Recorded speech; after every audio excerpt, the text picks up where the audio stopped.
Today's video is sponsored by Ground News, of whom more in a bit. Now, if there's one thing I love on this channel, it's a what-if scenario. Recently, I picked this up. This is the 1974 London Rail study. This was a study commissioned by the Minister for Transport Industries and the Greater London Council, with the aim of looking into what was going on the railways of London, and looking into what should be done in the future. At this time, London was changing dramatically. The city was no longer the major centre of industry it had once been, and commuting patterns were changing. The question was, how? That was what this study aimed to find out, and to figure out what should be done about it. The report comes to a number of conclusions, many of which involve ideas for new railways. It talks about several different schemes, and frankly every one of them is worth a video in itself. But today I'd like to concentrate on the final one they talk about. Crossrail. Yes, Crossrail was a thing even back then. But it's very different from the scheme we actually got. Most importantly, it's 2 lines, not 1. The report describes it as an imaginative and exciting solution to the problems of overcrowded public transport in central London. They compare it to the Paris RER and the S-Bahns of Germany, which are the comparisons people tend to make today, in fact. So what would this version of Crossrail have actually looked like? Well, we will call the 2 lines the Elizabeth Line and, let's say for the sake of argument, the Southern Line. I've kept the name Elizabeth Line because the line would have followed a very similar course to the line we actually got. It's even possible that it might still have been called the Elizabeth Line. The Jubilee Line opened in 1979 and had that name at the government's insistence. Might they not also have considered a similarly royalist name for Crossrail? Enough of your foolish speculation, Hazard. The line dives beneath Paddington, heads under the West End and the City before surfacing east of Stratford and joining the main line there. The map only shows the central bit, or core section, as we call it now. There's no indication as to whether there would have been a branch to Heathrow Airport or Abbey Wood. I'm going to assume, given that neither one is mentioned, there was not intended to be such a line. At this time, the Piccadilly line to Heathrow was under construction, so I guess they assumed that was going to be enough to deal with the airport traffic. This was also long before the redevelopment of the Docklands got underway, so presumably stations like Canary Wharf and Custom House weren't seen as necessary. That aside, between Paddington and Liverpool Street, the stations are quite different. Now, the map depicts the stations as enormous blue blobs. I think this is meant to indicate that this is the rough area where the station will be, rather than every station is going to be bigger than Waterloo. I love documents like this because of the fun of speculating, but of course there's a big difference between speculation and reality. Not that you'd know that from the news, where each outlet has their own spin on everything. That's why I'm partnered once again with Ground News. Ground News is a news aggregator that helps you see the full picture. Let me show you what I mean. Take this story about a recommended public sector pay rise. We see that more outlets that are considered right-wing are covering it than on the left. But we can also see in detail what's being said. Rocket News, which leans left, talks about the fact that the rise is above the level of inflation. Meanwhile, the Daily Express, which is on the right, focuses on dissatisfaction with the raise and directly attacks the government. The facts in both reports are the same, but you'd get a very different idea of the story depending where you look. You can also see who owns which outlets and how reliable they are, which is very handy at a time when news and propaganda are hard to distinguish. You can take things further with the blind spot feature, which shows which stories are being ignored by either the left or the right wing. If there's a particular subject you're interested in, you can also create a custom feed.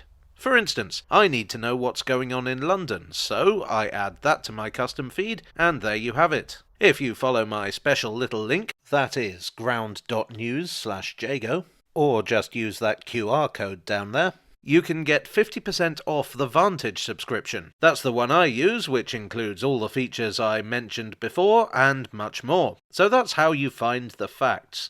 Now let's return to wild speculation about Crossrail. Travelling west to east, you have Paddington. The next station is Marble Arch. Interestingly, Marble Arch was also mentioned in the unsuccessful Monometro bid of 2007. It would serve the affluent Mayfair district. Next is a station named as Bond Street or Oxford Circus. This seems to be about halfway between the Central Line stations at, well, Bond Street and Oxford Circus, which is basically what we got with the actual Elizabeth Line station at Bond Street. There is no Tottenham Court Road station. Instead, there's a station named as Leicester Square/Covent Garden, and I think this could really have changed the face of London, and I'll tell you for why. Covent Garden used to be London's fruit and vegetable market. These days it's a shopping centre and tourist destination at the heart of the West End. But in 1974 no one really knew what was to become of it. That year the market had relocated to Nine Elms. The big blue blob is basically exactly where the old market was. So I think the idea was to knock it all down and put a station there. There'd be no London Transport Museum today, no shopping centre. The tube station would probably have had to be completely rebuilt. Covent Garden and the surrounding area would be unrecognisable today. Next is a station described as Holborn/Ludgate, roughly next to St Paul's and nowhere near Holborn Tube Station.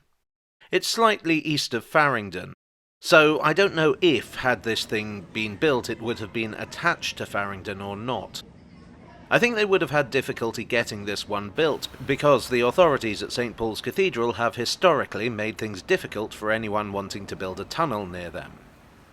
Next you have a station shown as Liverpool Street/Moorgate, and of course the Elizabeth Line station here actually does connect with both Liverpool Street and Moorgate. Very long platforms, you see. But it is worth bearing in mind that the Liverpool Street of 1974 was very different from the Liverpool Street of 2022. At the time, it had Broad Street Station right next door, which was very much in decline at the time. The report states that both Liverpool Street and Broad Street were in need of rebuilding. The idea was to combine the two stations and stick them both underground. So while the Elizabeth Line station would probably have been about the same at platform level, the main line station it served would have been totally different. And then the line surfaces somewhere between Liverpool Street and Stratford. It's not clear from the map whether it would have surfaced exactly where it says it would, but if so, it looks like Bethnal Green might have been on the Elizabeth Line in this parallel universe. Now let's look at the uncharted territory of the Southern Line. This one dives underground just south of Victoria, immediately after crossing the Thames.